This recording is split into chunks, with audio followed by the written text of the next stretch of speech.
Hey guys,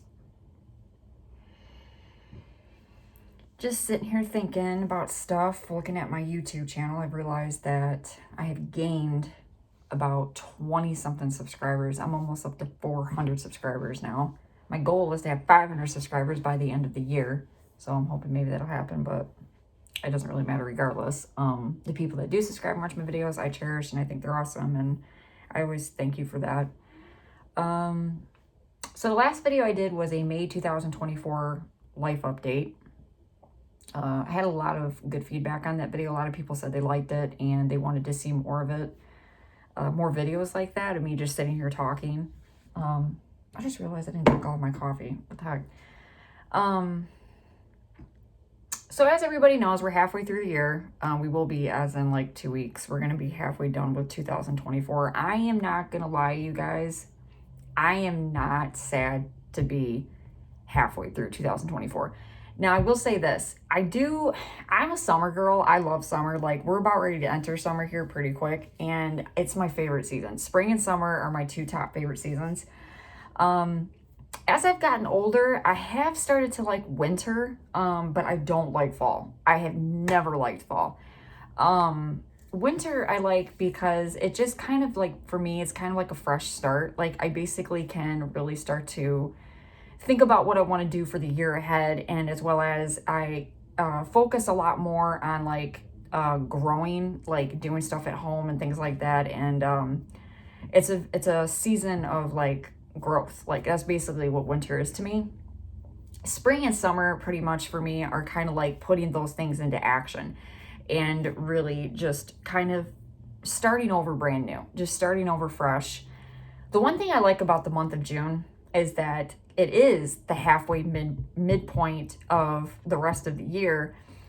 And it's also kind of like it's almost like New Year's, kind of like, in a way, because you're halfway to the new year. And I know that with me this summer, there's a couple of things that I'm initiating now that have really been bugging me about myself. And I know that there's somebody else out there that they go the same thing and it bugs them. So that's what I'm going to talk about today. So 2024, the beginning of 2024 for me was a lot of lessons. It was a lot of, I'm not even going to lie, it was a lot of loss. I lost a lot in the beginning of 2024. I ended up losing a great job opportunity. I lost my car. My husband lost a great job opportunity. We lost a lot of financial stability. We lost a lot in the beginning of 2024. It was just a really hard beginning of the year. But in the midst of all that, there was a lot of finding out what's important and finding out what's not important. And also realizing a lot of things about our lives that we weren't really focusing on. For me, there was a lot of like petty things that weren't that important, but to me it was. The one thing that I realize that I do is I hold on to things that don't serve me any purpose. I hold on to a lot of stuff and try to do a lot of things and keep a lot of things around me that don't serve me a purpose anymore, because that's not who I am anymore, and they're not supposed to be a part of my life anymore. Some of the things are petty, some of them are not petty, some of them are just flat out toxic. And it's just, over the years, I've never really realized the things that I do. And I don't know what it is with 2024, but there's been a lot of stuff that has been getting uprooted and it's been getting pulled up. A lot of things have been getting pulled up and like shown to me, like, do you see how bad this is? Like, this is the crap that you've been keeping in your life all this time. And I just could never figure out why I was so depressed all the time. And just something was wrong. I always said I felt like something was missing. Last year, the end of last year and the beginning of this year, I kept saying, I feel like something's not right. And I could never figure out what it is. Well, this year, God has been revealing to me the gist of a lot of things, that this is not serving any purpose. This is not serving any purpose. And things that I'm doing wrong that I just really, and things that I'm just not getting. 2 weeks ago, my pastor ended up having a sermon at church. And it did hit me. It hit me when I was there, but it didn't really hit me until about 2 weeks later when I really started getting it. So every morning I try my hardest to get up and read my devotional, and I try to read a couple of chapters out of my Bible and have some morning prayer time. I try. I don't usually succeed with this because I have kids and my children will constantly interrupt me all the time. It doesn't matter what time of day I read my Bible, they will interrupt me. One time I tried reading it at 5 o'clock in the afternoon, didn't work. I'll read it at 7 o'clock in the morning, doesn't work. Somebody or something will always interrupt me. But today, I really started to just kind of really dive into prayer and my devotional. And the one thing that kind of like kept coming up in my prayers was willingness to grow. And I was like, why am I constantly hearing this all the time? So when I don't really understand my prayers, or I'm not really understand what God's trying to say to me, I usually will Google things, and I'll usually just start looking stuff up just to see like what the words mean, things like that. And when I typed in willingness to grow Bible, it came up with, it was the book of Ephesians. And basically the chapter that it was referring to was talking about how we are not obligated to grow with God. We don't have to. God gives us free will. He gives us the right to make choices. Now, keyword choices. If I had editing system, I'd put that right there. Choices. Hold on to that word. We don't have to do what God says. He gives us choices. That hit me. I was like, okay, that hit me really hard. And then I started like something strongly started coming to me. And I know it was the Holy Spirit was speaking to me about the sermon that I had heard 2 weeks prior. And I was like, what was that sermon? There's something connected here. I was like, what was that? And then it clicked, look it up on the church's website. So I did. And I went back 2 weeks and I looked up that sermon on their channel. And I got right to the part where Pastor Phil started talking about the choices that we make in life. That not everything in our lives is a punishment or God's punishing you. No, it's about the choices that we make in life. That sometimes the choices that we make are just bad choices, but does it mean that God's going to leave you in those choices that you make? No, he's not going to leave you in those choices, but you will reap what you sow.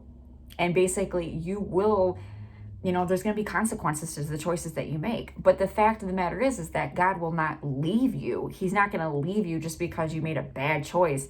That doesn't mean that he's going to leave you. And that was the one thing I kept getting in my prayer today too, was that I'm going to walk with you through those choices, but you do have choices in life and you do have free will. It's your decision. You're not obligated, which is back to Ephesians. You're not obligated to listen to my voice, but these are the choices that you have. So if you make bad choices because you're refusing to listen to what I have to say, which goes back into what Pastor was talking about 2 weeks ago, is about having faith and trust in God. That if we don't, which is something I've been doing, is trying to hurry everything up, trying to do everything on my own, that's not having faith and trust in God. That's basically just trying to do everything by yourself. And the problem with that is that you're basically unnecessarily stressing yourself out. And that's what I've been doing. I've been so down the past 6 or 7 months. I have been so down because of the choices that I keep making, the choices that I keep deciding. And I keep getting mad about it. And I'm just like, oh, why do I keep doing this? Oh, why do I keep doing this? Some of them are big, some of them are tiny. And the thing is, I keep telling myself is when I do these things, I'm like, that's it. God must be sick and tired of me. My husband's heard me say it. God must be sick and tired of me because I keep doing this. I keep making these horrible, rotten choices. He doesn't get sick and tired of us. He doesn't get sick and tired of us. He's there for us through thick and thin, but it's our choice to listen to him and have faith in him and put our trust in him so we don't do these things. Basically, I wouldn't have made those choices if I would have just waited it out, had faith. And sometimes the choices that we make are, like Pastor said, some of the choices that we make are, you know, we don't really have a lot of things going for us. And we don't have a lot of, like, one of the choices that I had to make this year was I had to sell my grandfather's truck. And my grandfather gave that to me because he had stopped driving. He retired from driving. He had driven all of his life. And he basically got the truck from my uncle. And then my uncle ended up buying a new vehicle, so he gave the truck to my grandparents when they were like, I think my grandpa was like in his 50s, and he gave it to him. And my grandpa just recently turned 81 and last September. And so he ended up having some health issues and things like that, and he just realized he couldn't drive anymore. He was like, I'm done. He was being really responsible about it, and he was being very, like, I think a lot of senior citizens should do that. I think that once you get to a certain age, I know I'm going to do it. Like, I'm not going to drive, especially if I can't see and I'm just weak and stuff. Like, I'm not going to drive. I'm not going to put other people in danger. That's what he did. He handed his keys over. Fortunately, he did hand his keys over to me. I'm trying really hard not to get emotional when I talk about this, but this was a really, really hard thing. He handed his keys over to me. And I had to sell the truck. Now, this happened long after he had given it to me, because he gave it to me in April or May. I want to say it was April or May. Yeah, it was April. It was April. No, it wasn't. No. It was June. I think it was June or July of 2023. I had the truck for exactly 1 year, and I ended up having to sell it. The reason why I had to sell it, and this is where the choices come in, the reason why I had to sell it was my husband ended up losing his job. And we couldn't afford the insurance on it. It was extremely high. Insurance here in the state of Michigan is extremely high. We're one of the most expensive states when it comes to car insurance. Don't know why. It's just the way it is. So we couldn't afford it. We couldn't afford to reinstate the insurance on it. We also couldn't afford the repairs that needed to be done to it. And we were owing our rent at the same time. We had some utility bills that were due at the same time, and everything was just piling up on top of us financially. I didn't have anything in my life that was worth anything. I don't have anything. The only thing that I did have was the keys that I was holding in my hand to this truck. I'm not gonna lie, I sat for about 2 to 3 days just staring at it because it was really, really hard.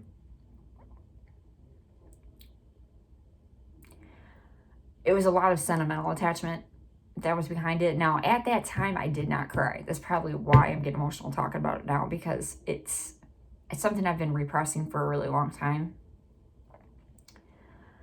But that was a rotten choice that I had to make in that moment. But something told me that day that this is something you have to do. You have to sacrifice this because you got to let this go. Because if you don't have anything else. I mean, like, what choice are you going to have left? You know, are you going to go homeless because of a vehicle? You know, you're going to live in the vehicle? It's not an option. Now, the choices that we had made prior to this were bad ones. My husband was being dumb, I was being stupid, and he basically lost his job out of stupidity. Now, goes back to what Pastor Phil was talking about. You will reap what you sow, and we were reaping what we had sowed. And unfortunately, in the crossfire, my transportation was taken for me because I had to pay for what I had sowed. Now, that doesn't mean when those kind of situations come up, that doesn't mean that God's just leaving you. That doesn't mean that God did that too. These are choices that I made and my husband made and that we had made in that season. We had made these choices, and unfortunately, we were paying for those choices. But it was our fault.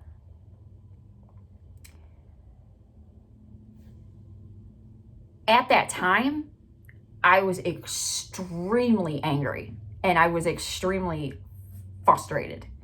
right after that, that's when all the bad stuff started happening. And then my husband's health started going down the drain, and he started having issues. And it was just like a nonstop, like, avalanche of problems kept happening. I started getting more and more angry each day. I was just like fed up with God. That's when I made this previous video that I just made, my update video. But then I ended up going to church, and that's when the Lord intervened and started speaking to me clearly about things. The Lord doesn't leave you. He doesn't leave you when you make bad choices, when you do stupid stuff. When you do stupid stuff, he doesn't leave you. Because the point of the fact of the matter is that he wants you to learn. He wants you to be taught. He wants you to really blossom into the person that you're supposed to be. And I know that this year, the beginning of 2024, I learned a lot. And I know I'm not fully aware. I know that I'm not fully, blossomed into this season of life that he wants me to be in. And I know the word pruning just came to my mind, so I know that's God speaking to me. I know that there's a lot of pruning still that needs to be done in my life. I know that. But the thing is that I want for this to happen now. I want to be able to continue down this journey. Now, like I said, some of the choices were petty, and some of them were, big, like the truck. One of the choices that I made this year was petty, which is my hair. I had a very impulsive moment where I was just like, I just chopped it all off. And I was like, I just gotta do it. And there was a very fine line moment where it was a very quiet voice that came to me. And I know it was God that was telling me, why don't you just get a trim? Because you're going to regret this. And this is probably not. God knows every area of our lives. He knows even the smallest points of our lives that I wasn't going to like it. And he knew that it was going to cause problems. Now, we go right back to what Pastor Phil said, is that it, even as small and petty as it was, that there are trust and faith into what God tells us and things like that, and the Holy Spirit guiding us. And if we don't follow that voice, even as small as that voice was, that was him that told me in that moment. But the thing is that the world and the flesh will try to override that little small voice and God's voice, and will take over. Now, you make a choice on what you're going to listen to. And unfortunately, on that day, I decided that I was going to listen to the latter. I didn't listen to my Father in heaven. I didn't listen to him. And he probably just stood there and shook his head and was like, okay. So, like I said, he gives us choices, like he said. I regretted it instantly. I know it's really petty, but it caused a lot of grief for me. It caused a lot of just not being happy. And I know it's really silly, but for me, it was, and the Lord knew it, that it was something that was not needed. It wasn't something that I needed to add on to my situation that I was already going through. And, but I didn't listen. So that was something that I had to learn this year too. Like, the biggest issue that I've had with this hairstyle is it's extremely finicky. It does, like most people are saying, oh, it's so cute, I like it, it's so cute. The problem is with this hairstyle is that, believe it or not, it demands more attention than long hair. I can't put this back. If I do put it back, I have to use like a million bobby pins. It's very one size, and that's it. Like, there's nothing really else you can do with it. I put it in a half pony sometimes, and I'll put it on top of my head, but other than that, it's like, never doing this ever again. One of the bad decisions I made this year. But like I said, some were big, some were small. But the bottom line is that I don't want to not have these experiences. I don't not want to find, learn and have these moments of aha moments. It sucks to have them. Somebody commented on one of my videos that reminded me of a video that I had made about me talking about when it happens, when you're in that moment, you don't realize what's going on, but when you look back, you're like, oh. And that, I thank you for putting that comment on there, because that hit me too. And it made me think, it made me stop, because I know it was the Lord speaking through that person. we don't realize what we're going through in the moment. We're just so frustrated. And that's what I've been having. I've been like just totally freaking out, like, this is never going to end kind of thing. But when that person said that and reminded me of what I had said, it all came back 360. That this is just a season. This is all this is. My 5-year-old's about to enter. I need some clothes. Oh, nope, don't come in here. Why? All your clothes are downstairs in the white basket next to the green basket No, in the I living don't room. see no shorts or nothing. Okay, well, hold on one second, guys. He's naked, so let me get some clothes. Nope, stay on the camera. All right. Undies.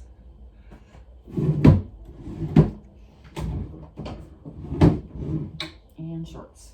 Thank you. Welcome. And give me some shorts and a sock. Right there. I mean some shorts and the socks.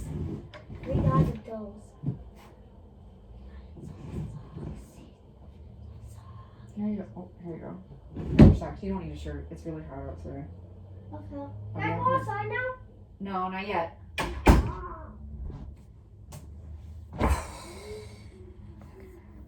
My husband's still recovering from a surgery, so I have to do a lot. I don't really have a lot of time to do anything, aka making YouTube videos.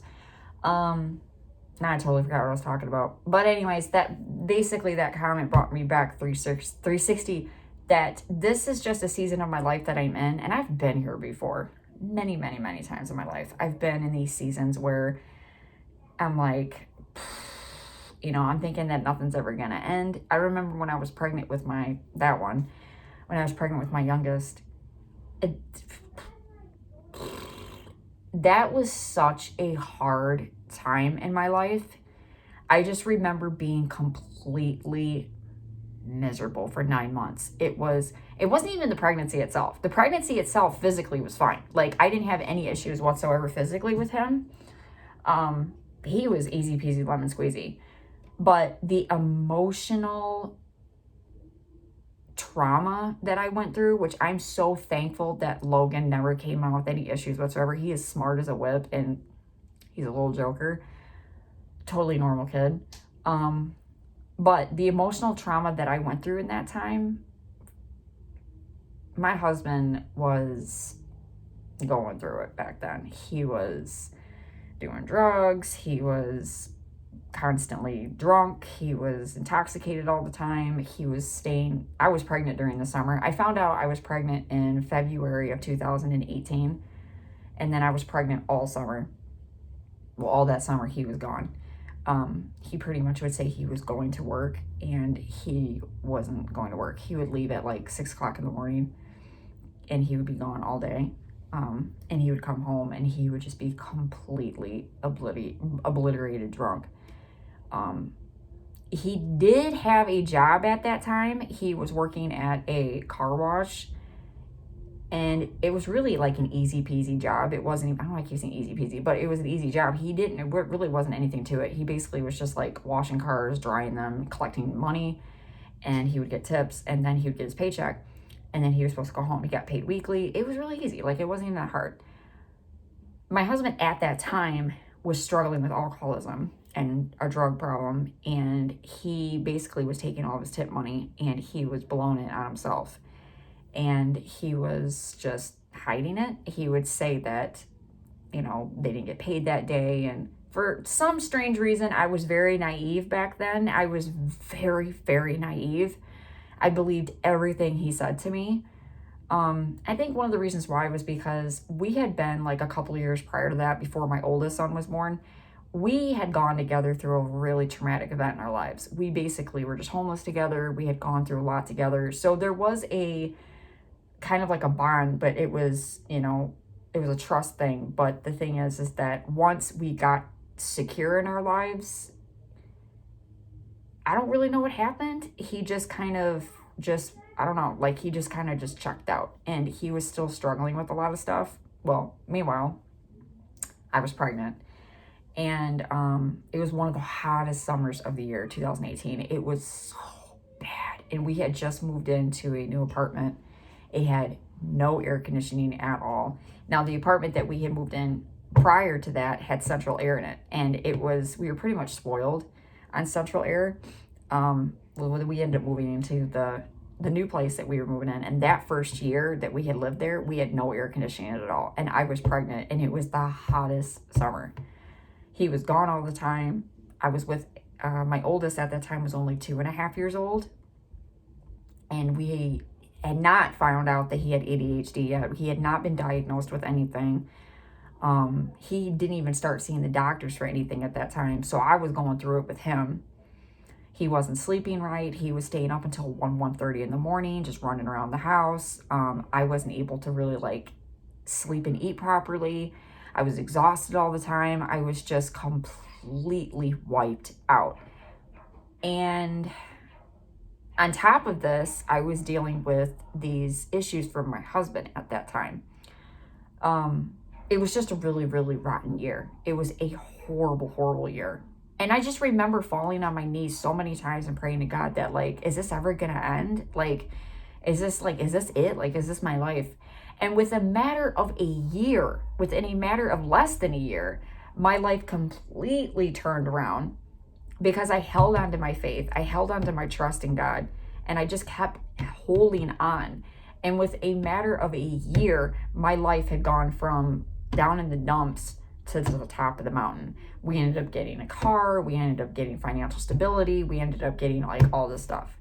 But the thing is that I'm not going to sit here and say that my life stayed perfect. I'm not going to sit here and say that, oh, everything was peachy keen. I'm saying that there are seasons in life that we go through, and each season has a reason behind it.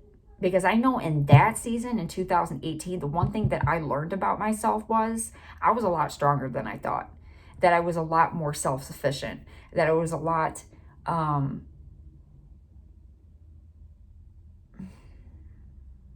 was just a lot stronger than I thought. I was a lot more emotionally and mentally stronger than I thought. And I came out on the other side of that with so much strength. And then that's like what I said, like a year later, everything had changed. So God had totally blessed me in 2019. I got so much more than what I could ask for. And I cried a lot that year. There were so many blessings in 2019. It was insane. And that's what I'm trying to say to wrap this video up, because this video is almost 30 minutes long.